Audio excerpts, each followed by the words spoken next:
నగర్ నియోజకవర్గానికి చెందిన యువ సాఫ్ట్వేర్ ఇంజనీర్ నిజాముద్దీన్ ని అమెరికాలో పోలీసులు ఎన్కౌంటర్ చేశారు. ఈ ఎన్కౌంటర్ ని అమెరికా పోలీసులు 15 రోజులైనా ఇంకా ధృవీకరించకపోగా ఇండియన్ ఎంబసీకి కానీ తెలంగాణ ప్రభుత్వానికి కానీ ఆ యువకుడి తల్లిదండ్రులకు కానీ తెలియపరచలేదు. ఈ విషయమై ఆ యువకుడు స్వస్థలమైనటువంటి మహబూబ్ నగర్ జిల్లా కేంద్రంలోని భగీరథ కాలనీలో media MBT spokesperson Azadullah Khan మరియు వారి కుటుంబ సభ్యులు మీడియాతో ఇక్కడ ఏం జరిగిందనే విషయాలపై మీడియాతో మాట్లాడారు. అలాగే నిజాముద్దీన్ భౌతిక కాయాన్ని స్వస్థలానికి చేరే విధంగా భారత ప్రభుత్వాన్ని మరియు విదేశాంగ మంత్రిత్వ శాఖ అన్ని విధాల మద్దతు ఇవ్వాలని, ఈ విషయమై పూర్తిగా విచారణ జరిపించి నిజాలు బయటపెట్టాలని డిమాండ్ చేశారు.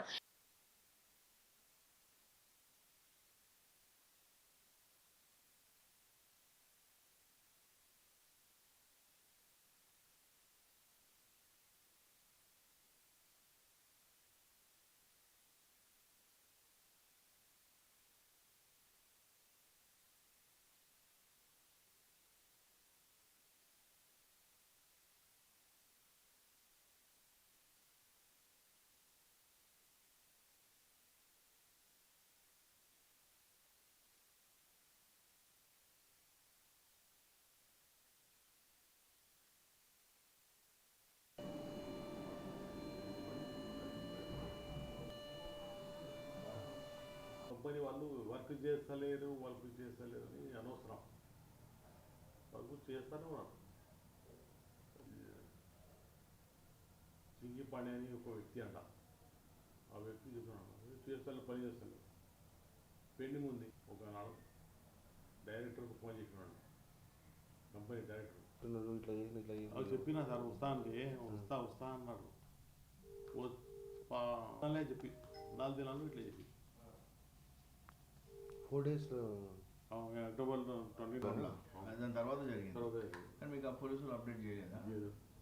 సరే, ఇన్ఫర్మేషనే లేదు. మరి మీకు జరిగిందని చెప్పినా ఏం అంటే వాళ్ళు ఆయన మాట్లాడారు, అడుగుతలేరు, వాళ్ళు ఈయన కూడా అడుగుతలేరు. అదే అట్లా అంటే సంబంధం లేనట్టు ఉన్నారు అంతే. పోయిండు వాళ్ళం ఏం చెప్పాలి అన్నట్టుగా ఉంటుంది. కనీసం మనకేం జరిగిందని కూడా మీకు అప్డేట్ చేయలేదా?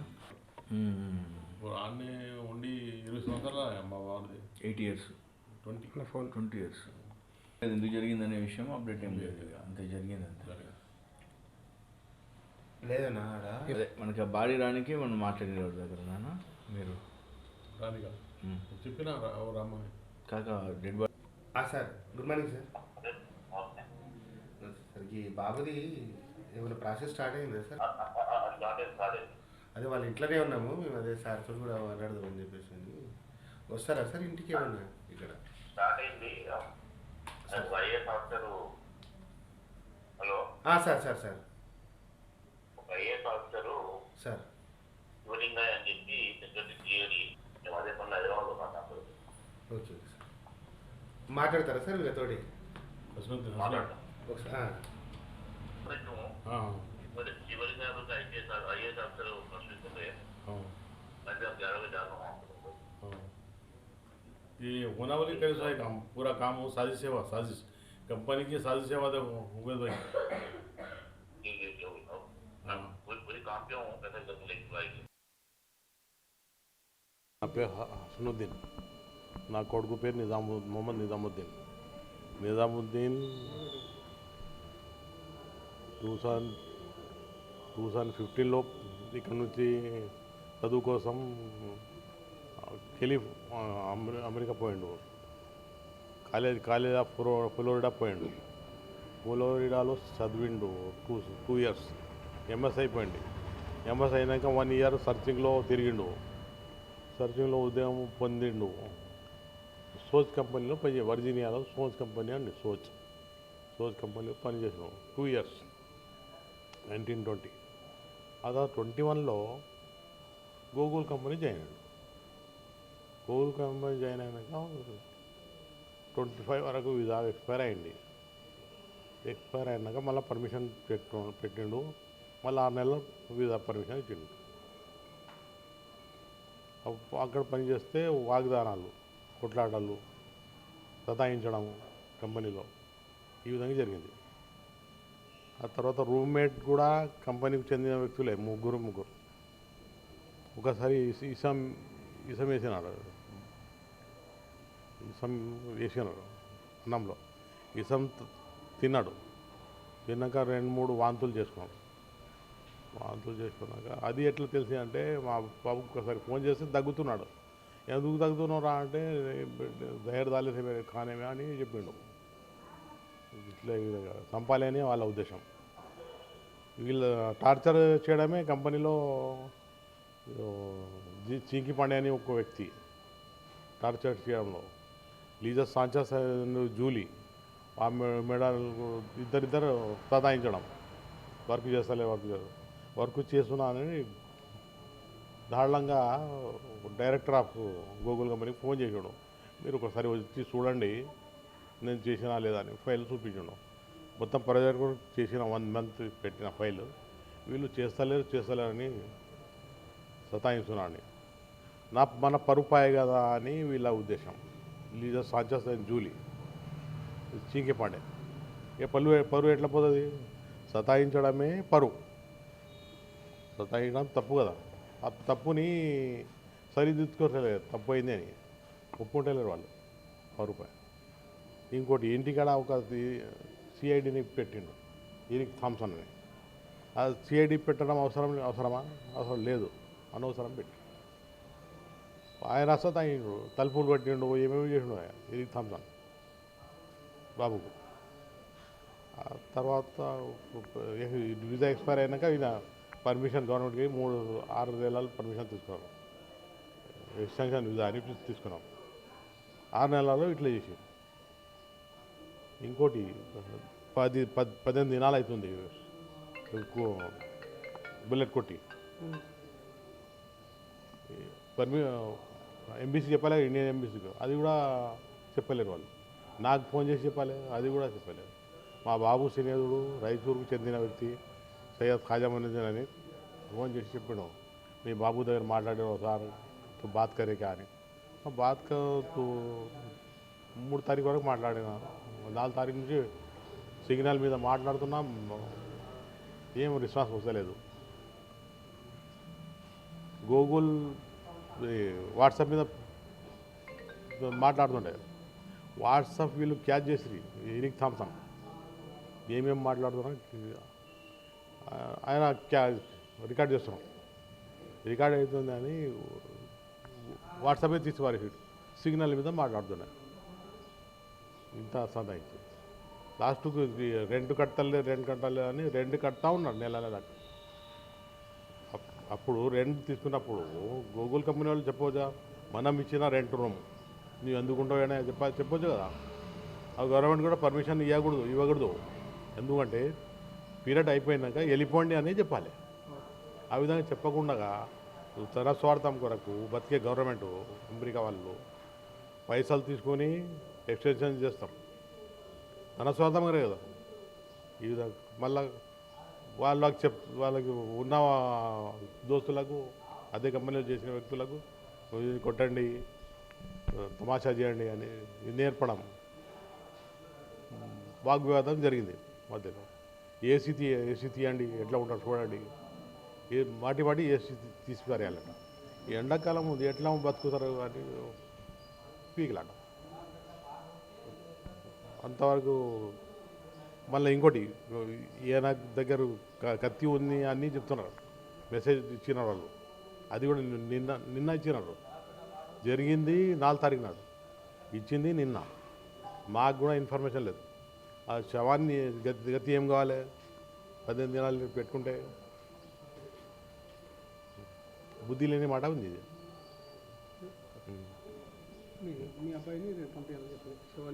మా శవాన్ని నాకు ఇవ్వాలి, అప్పగించాలి. ఎంబీసీ వాళ్ళు ఇన్ఫర్మేషన్ ఇవ్వాలి, ఇవ్వకపోవడమే తప్పు. నేను మా ముఖ్యమంత్రితో కోరడం ఏమనగా మా శవాన్ని మాకు ఇప్పియండి అని రేవంత్ రెడ్డితో కోరుతున్నాను. రెండోది సెంట్రల్ గవర్నమెంట్తో కోరేది ఇదే, నా శవాన్ని నాకు ఇవ్వండి. ఎం రాఘవాచారి, పాలమూరు అధ్యయన వేదిక. నాతో పాటు మిత్రులు వామన్ కుమార్, హనీఫ్ అందరు ఉన్నారు, వేరువేరు సంఘాలకు సంబంధించిన బాధ్యులు. హసనుద్దీన్ గారికి 2 కుమారులు, ఒక కూతురు. ఆ 2 కుమారుల్లో పెద్ద బాబు చదువుకోవడానికి ఎంఎస్ చేయడానికి అమెరికా వెళ్ళిండు. ఫ్లోరిడా స్టేట్లో అక్కడ ఎంఎస్సి పూర్తి చేసుకున్నాడు 2 సంవత్సరాలు. తర్వాత అందరూ చాలామంది అమెరికన్లో జీవితానికి, అమెరికా చదువులకు ఒక మోజుతో ఉన్న కాలంలో తాను అమెరికా పోయి వెనక్కి రావడం ఎందుకని అక్కడనే ఉండి 1 సంవత్సరం పాటు కష్టపడి ప్రయత్నం చేసి ఉద్యోగం దొరికించుకున్నాడు. సోచ్ కంపెనీలో సాఫ్ట్వేర్ ఉద్యోగం 2 సంవత్సరాలు చేసిండు. వర్జీనియా సెంటర్గా ఇది జరిగింది. ఆ తర్వాత మరింత ప్రయత్నం చేసి ఒక మెరుగైన అవకాశాల కోసం ప్రయత్నం చేసి గూగుల్ కంపెనీలో జాయిన్ అయ్యి కాలిఫోర్నియాలో శాంటా క్లారాలో ఉద్యోగం చేస్తూ వచ్చిండు. మధ్యలో చదువుకున్న 2 సంవత్సరాలు, సెర్చ్లో 1 సంవత్సరం కాక మిగతా కాలం అంతా కూడా అమెరికాలో ఉంటున్నటువంటి సాఫ్ట్వేర్ కంపెనీలకు, తద్వారా అమెరికన్ సమాజానికి ఆ యువకుడు సేవ చేసిండు. తన జీతభత్యాలను ఇంటికి పంపించడం ద్వారా కుటుంబానికి ఆసరా అయి ఉండొచ్చు, కానీ ఆ మేరకు 2 ప్రభుత్వాలకు కూడా అతను ప్రయోజనకరంగా ఉన్నాడు. ఇండియన్ గవర్నమెంట్ కూడా అతను పంపిన ఆదాయం ద్వారా వచ్చే పన్నులను తీసుకున్నది. మొన్న సడన్గా 4 సెప్టెంబర్ తర్వాత కుటుంబంతో కనెక్టివిటీ పోయింది ఆ బాబుది. ఏం జరిగిందో అతనికి తెలవడానికి చాలా కష్టమైంది. బాబు మాట్లాడతలేడు, ఫోన్ చేస్తలేడు, ఏం జరుగుతుందనేది ఇతనికి అర్థం కావడం లేదు. ఆలోపు అక్కడ జరుగుతున్న తనకు మిత్రులకు, ఆ రూమ్లో ఉంటున్న వాళ్ళకు వచ్చే వైరుధ్యాలను ఎప్పటికప్పుడు తండ్రితో పంచుకుంటున్నా, వెనక్కి రమ్మని తండ్రి చెప్తున్నా కూడా నేను వీసా ఎక్స్టెన్షన్ కోసం, ఇక్కడ స్టే కోసం ఎక్స్టెన్షన్కు దరఖాస్తు చేసుకున్నాను, అది వస్తే ఇక్కడే ఉంటాను నేను కొంతకాలం అని అతను అన్నాడు. నిజానికి వీసా పీరియడ్ అయిపోయిన తర్వాత, ఇప్పుడు ట్రంప్ గవర్నమెంట్ వచ్చిన తర్వాత తీసుకుంటున్న చర్యలలో భాగంగా ఒక ప్రత్యేకమైన పరిశీలన చేసి ఆ బాబును ఇంటికి పంపించి ఉండాల్సింది. అది చేయలేదు. ఇతను వీసా అప్లికేషన్ పెట్టుకున్నాడు. ఈలోపు ఏం జరిగిందనేది ఒక మిస్టరీగా తయారైంది. మొన్న 4th నాడు లేదా ఆ తర్వాత అక్కడ జరిగినటువంటి కాల్పుల ఘటనలో ఆ అబ్బాయి చనిపోయినట్టు 3 రోజుల క్రితం, 3వ రోజు ఇది, మొన్న అతని తల్లిదండ్రులకు వేరే మిత్రుల ద్వారా మీ బాబు చనిపోయినాడు ఇంత కలువా ఉన్కా అని సమాచారం తెలిసింది. ఇది కుటుంబానికి షాక్. మంచి పోయిన పిల్లగాడు, బాగా చదువుకున్న పిల్లగాడు, ఉద్యోగం దొరికించుకున్న పిల్లగాడు, ఇంకా సెర్చ్లో తర్వాత ఈ జీవితాన్ని కొనసాగించడానికి యాక్టివ్గా ఉన్న పిల్లవాడు, ఎందుకు ఇట్లా జరిగింది అనేది తల్లిదండ్రులు ఆ షాక్ నుంచి ఇంతవరకు తేరుకునే అవకాశం కూడా లేదు. ఏం జరిగిందనేది తెలుసుకున్నప్పుడు అక్కడ మిత్రుల మధ్య వైరుధ్యం అని, ఆ వైరుధ్యం కొట్లాటలు దాకపోయిందని, అక్కడ వచ్చిన ఎంటర్ అయిన పోలీస్ కాల్పులు జరిపిందని, ఆ కాల్పులలో అబ్బాయి చనిపోయిందని అంటున్నారు. దీని మీద అమెరికన్ గవర్నమెంట్ ఒక విస్పష్టమైన ప్రకటన చేయవలసి ఉంది. అక్కడ ఏం జరిగిందో సరైన పద్ధతిగా విచారించి చెప్పవలసిన అవసరం ఉంది.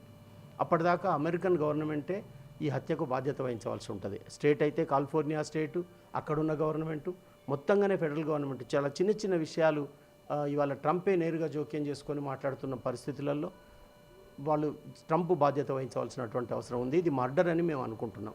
గవర్నమెంటే జోక్యం చేసుకున్న మర్డర్ అని కూడా చెప్పక తప్పదు. ఇక్కడ ఇంకొక విషయం కూడా ఏమిటంటే, అమెరికా సమాజానికి మైగ్రేట్ అయి వస్తున్నటువంటి యువత వల్ల, అక్కడికి వస్తున్న కుటుంబాల వల్ల అమెరికన్ గవర్నమెంట్కి, అమెరికన్ సమాజానికి చాలా ప్రయోజనాలు ఉన్నాయి. వీళ్ళు వలసే వచ్చి ఉండవచ్చు, అక్కడ ఉద్యోగాలకు పోటీగా కూడా వచ్చి ఉండవచ్చు, కానీ అది ఎక్సెస్ అనుకున్నప్పుడు, అది అవసరం లేదనుకున్నప్పుడు మీరే సేఫ్గా వాళ్ళను బయటికి పంపించవలసిన బాధ్యత ఉంటుంది. వలస వచ్చిన వాళ్ళ జీవితాలతోటి వన్ షుడ్ నాట్ ప్లే, ఎవడు కూడా ఆడుకోవడానికి వీల్లేదు. ఇది మేము చాలా గట్టిగా చెప్తున్నటువంటి విషయం. అయితే ఇప్పుడు ఆ బాబును అక్కడ జరిగిన తర్వాత మరి 10 రోజులు అవుతుంది కదా. 4th నాడు ఘటన జరిగిందంటే ఇవాళ 19th, మనం 19thలోకి ఎంటర్ అయినామంటే 15 డేస్ అవుతున్నది. 15 రోజులు తల్లిదండ్రులకు సమాచారం ఎందుకు అందలేదు? 15 × 24 గంటలు వేసుకుంటే క్షణాల మీద విషయాలు తెలుస్తున్నాయి ప్రపంచంలో. ఇది గ్లోబల్ ప్రపంచం, చాలా కుగ్రామం అని అనుకుంటున్నాం. క్షణాల మీద సమాచారం తెలుస్తుంది. 15 రోజులు ఎందుకు తెలియలేదు, ఏం జరిగింది అనేది కూడా తెలుసుకోవాలి. ఈ విషయంలో ఇండియన్ గవర్నమెంట్ కూడా ఒక పెద్ద బాధ్యత ఉందనే మేము అనుకుంటున్నాం. ఇవాళ నరేంద్ర మోడీ నా ఫ్రెండ్ అని ట్రంప్ అంటున్నాడు, ట్రంప్ నా ఫ్రెండ్ అని నరేంద్ర మోడీ అంటున్నాడు. మరి ఇద్దరు ఎంత స్నేహితులు, కానీ అక్కడ జరిగిన మరణాలు తెలియడం లేదు, అక్కడ జరిగినటువంటి దుర్ఘటనలు ఇండియాకు సంబంధించినవి తెలియడం లేదు. ఇండియన్ ఎంబసీ ఆఫీసు ఏం పని చేస్తున్నది అక్కడ లేదు. ఇండియాలో ఉన్న అమెరికన్ ఎంబసీ ఆఫీసు అక్కడ సమాచారాలు ఇవ్వకుండా ఇదేం పని చేస్తున్నది? ఈ వీళ్ళకి అందరికి ఇస్తున్న జీతభత్యాలు కానీ వీటి నిర్వహణ కానీ మొత్తం ఈ ప్రజల రెక్కల కష్టం మీద ఒకటే ట్యాక్స్ల మీద నడుస్తున్నది. ఇటువంటి సందర్భంలో పుట్టుకలు తల్లిదండ్రులు వాళ్ళ చేతిలో ఉండవచ్చు, కానీ పెరిగిన జీవితం అంతా సమాజానికి ఇస్తున్నారు కదా. ఇటువంటి సమాజాన్ని నిర్వహిస్తున్నటువంటి ప్రభుత్వాలకు బాధ్యత లేకుండా ఇర్రెస్పాన్సిబుల్గా ఎట్లా ఉంటారని కూడా మేము ఈ సందర్భంగా ప్రశ్నిస్తున్నాం. మూడో విషయం ఏంటంటే, అతనికి ఉద్యోగం ఫర్దర్ దొరకలేదు, ఇంకా దొరికించుకునేది ఉంది, వీసా ఎక్స్టెండ్ కాలేదు. నువ్వెందుకు పిల్లలందరినీ బయటకు పంపిస్తా అని మాట్లాడుతున్నావు కదా. ఒక 6 నెలలుగా ఇంతకాలం అధికారికంగా గూగుల్లో పనిచేసిన మనిషి అతని ఉద్యోగం అయిపోతే గూగుల్ కంపెనీ ఇక్కడ మా కంపెనీలో ఈయనకు ఉద్యోగం అయిపోయింది వీసా అయిపోయిన కారణంగా అని రెస్పాన్సిబుల్గా గవర్నమెంట్కి, అక్కడ ఇండియన్ ఎంబసీకి, అమెరికన్ గవర్నమెంట్కి చెప్పాలి. ఆ కంపెనీ కూడా బాబు నీకు ఇక్కడ ఉద్యోగం దొరకకుంటే నువ్వు వీసా లేకుండా ఇక్కడ ఉండొద్దు, ప్రాబ్లమ్స్ ఉంటాయని చెప్పాలి. వాళ్ళు ఇచ్చిన ఇంట్లోనే 6 నెలలుగా అతను ఉంటున్నప్పుడు మరి అదే ఇంట్లో ఉంటున్న మనిషి దగ్గర రెంట్ కూడా తీసుకుంటూ ఆ కంపెనీ కూడా బాధ్యతారహితంగా ఉందనే మనం చెప్పవలసి వస్తుంది. అయితే ఈ మొత్తం ఫలితాన్ని అటు American government, California government, Indian government, even Telangana government దాకా కూడా ఈ మొత్తం ప్రయోజనాలు అందరూ పొందిండ్రు, కానీ దాని యొక్క విపరీతమైన ఫలితాన్ని, ఆ మరణం అనే దుఃఖాన్ని, దానికి సంబంధించిన తీవ్రమైన విషయాన్ని కుటుంబం అనుభవించాల్సి వస్తున్నది, మహబూబ్ నగర్ అనుభవించాల్సి వస్తున్నది. మహబూబ్ నగర్ సహజంగానే ఒక 2.5 శతాబ్దాలుగా ఇది వలసల జిల్లా. 1850s అంతకంటే ముందు నుంచి హైదరాబాద్లో హుస్సేన్ సాగర్ నిర్మాణం నుంచి వలసలు పోతూ వచ్చిన ఓ 4 దశాబ్దాల హిస్టరీ ఉన్న జిల్లా ఇది. ఇవాళ అమెరికా దాకా వలసపోవడానికి మధ్యతరగతి, ఎదిగి వచ్చిన మధ్యతరగతి తమ పిల్లల్ని అక్కడ పంపుకోవడం అనేది అదొక హిస్టారికల్ వేరే విషయం, దాన్ని మాట్లాడుకోవచ్చు. కానీ ఇంత వలసల జిల్లా నుంచి అమెరికా దాకా పోయిన ఒక పిల్లవాడు ఎక్కడో దేశంలో వివిధ ప్రాంతాలకు పోయిన డెడ్ బాడీలు వచ్చినట్టుగా ఆ పిల్లవాడి డెడ్ బాడీ ఇంటికి రావడం అనేది ఇది మొత్తం మహబూబ్ నగర్కు సంబంధించిన విషాదం. ఇది తెలంగాణ గవర్నమెంట్ బాధ్యతగా తీసుకోవాల్సినటువంటి విషాదం. దీంట్లో రేవంత్ రెడ్డి గారు జోక్యం చేసుకొని ఆ బాడీ సేఫ్గా వచ్చేటట్టు చూడాలి. ఈ మరణం ఎట్లా జరిగిందో కూడా ఇండియన్ ఎంబసీ మీద ఒత్తిడి పెట్టి, అమెరికన్ ఎంబసీ మీద ఒత్తిడి పెట్టి ఒక విచారణ జరిపి ఆ రిపోర్టును, ఫ్యాక్చువల్ ఆన్సర్ను చెప్పవలసిన అవసరం ఉంది. ఎవరైనా పుడతారో ఎట్లా పుడుతున్నారో అనేది తెలుస్తుంది, కానీ మరణించిన సందర్భం అర్థం కాకపోతే ఆ కుటుంబాలు చాలా ఆందోళనగా ఉంటాయి. మా పిల్లవాడు ఎట్లా మరణించిండో మాకు ఎట్లా తెలవాలి అనుకున్నప్పుడు జవాబు చెప్పవలసిన బాధ్యత తెలంగాణ గవర్నమెంట్ నుంచి, ఇండియన్ గవర్నమెంట్ నుంచి, అమెరికన్ గవర్నమెంట్ దాకా అందరికీ ఉంటుంది. అది తీసుకోవాల్సిన అవసరం ఉంది. హసనుద్దీన్ గారు ఒక బెస్ట్ టీచర్, ఆయన ఉత్తమ, ఆయనకు అంటే కంప్లైంట్ లేని టీచర్. ఆయన ఉద్యోగ నియామకాల నుంచి ఆయన రిటైర్ అయిన దాకా మేము ఆయన సర్వీసెస్ అన్ని చూసినాం. ఆయన రిటైర్మెంట్ సందర్భాల్లో కూడా పాల్గొన్నాం. ఒక ఫెయిర్ ఫ్యామిలీ. ఇవాళ రేపు అందరూ డబ్బుల కోసం ఆశపడి బయటికి పోతున్నట్టుగా వాళ్ళ పిల్లలు కూడా పోయినరు. వచ్చిన దాన్ని కూడా వాళ్ళు ఏం చేయలే పాపం. ఇక్కడంతా ఇన్వెస్ట్మెంట్ చేసుకొని ఇల్లు కట్టుకున్నారు. ఓ అందమైన ఇల్లు నిర్మాణం మీద వాళ్ళు కేంద్రీకరించారు. దానికైనా వ్యాపారం కూడా సమాజానికే పోయింది. వాళ్ళు ఈ గూట్లో ఉన్నారు, కానీ ఇది కట్టడానికైనా లక్ష లేదని ఉంటే అది సమాజానికే చేరింది. అందువల్ల ఒక డెడికేటెడ్ ఫ్యామిలీకి ఇంత అవమానం, ఇంత అన్యాయం, ఇంత దుఃఖం రాకూడదు. దీన్ని మేము ఆయన దుఃఖంలో భాగమవుతూ ఈ ప్రశ్నలు మాత్రం ప్రభుత్వాన్ని చాలా సీరియస్గా అడగదలుచుకున్నాం. బాడీస్ వేగంగా రావడానికి చర్య తీసుకోవాల్సిన అవసరం ఉంది. ఆయన తమ్ముడు కానీ, చెల్లెలు కానీ, తర్వాత తల్లి కానీ ఇవాళ వాళ్ళ దుఃఖాన్ని మనం ఎవరం తీర్చలేము. పత్రికల్లో ఆమె కూడా టీచర్ అనే విషయం స్పష్టంగా ప్రజలందరికీ తెలిసింది. 2 ఉపాధ్యాయులు ఇంత దుఃఖానికి గురి కావాల్సిన ఒక స్థితి కలిగింది. ఇది ప్రభుత్వాల వైఫల్యం. మేము ఆయనకు ట్రిబ్యూట్ చెప్తూ వెంటనే వాళ్ళ బాడీ తెప్పించడానికి అవసరమైన చర్యలు తీసుకోవాలని డిమాండ్ చేస్తున్నాం.